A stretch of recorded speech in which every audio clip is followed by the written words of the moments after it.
అంటే ప్రజలు కూడా ఇష్టం బట్టి ప్రజలతో ఉంటారనేది మాత్రం చాలా చక్కగా ఏర్పడుతుంది.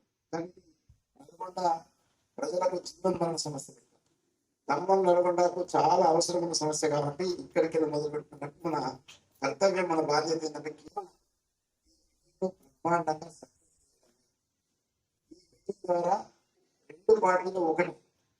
కాంగ్రెస్ పార్టీ స్వయంగా సంతకాలు పెట్టింది 100% నిజం.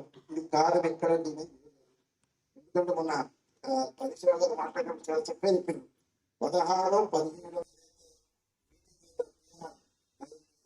ఆ మీటింగ్ లో ఎక్కడ కూడా మన సంతకాలు మన ప్రిన్సిపాల్ సెక్రటరీ సంతకం పెట్టినప్పుడు అది కూడా మా ప్రభుత్వం ఒప్పుకుంటలేదు, మేము సంతకాలు పెట్టాము. వెంటనే ఇట్లా వాళ్ళు మర్చిపోయి మిస్టేక్ చేసి తప్పు చేసి కొట్టాలంటున్నారు. మనపై మనకి కాబట్టి వాళ్ళు చేసిన పొరపాటు తప్పని ఒప్పుకోలేదు, మన మీద చెప్తున్నారు. కాబట్టి మీటింగ్ ద్వారా ప్రజలందరికీ విషయాలు తెలియాలి. చాలా ఇబ్బందికర వాతావరణంలో నల్గొండ కష్టాలను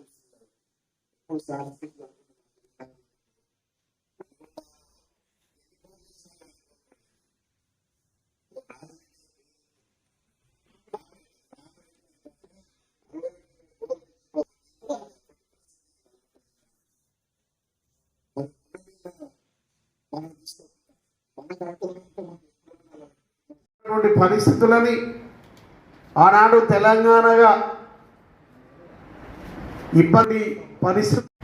రైతు తెలంగాణ వచ్చినాడు రైతు పంట పండియడము, వ్యవసాయం చేయడమే దండుగా వ్యవసాయాన్ని మానేసుకుందామని వ్యవసాయాన్ని పశువులన్నీ అన్ని కూడా అమ్మేసుకుంటున్నటువంటి స్థితిలో మానేస్తే రేపు రాబోయే రోజుల్లో దేశం కానీ రాష్ట్రం కానీ క్లిష్ట పరిస్థితులకు పోతుంది.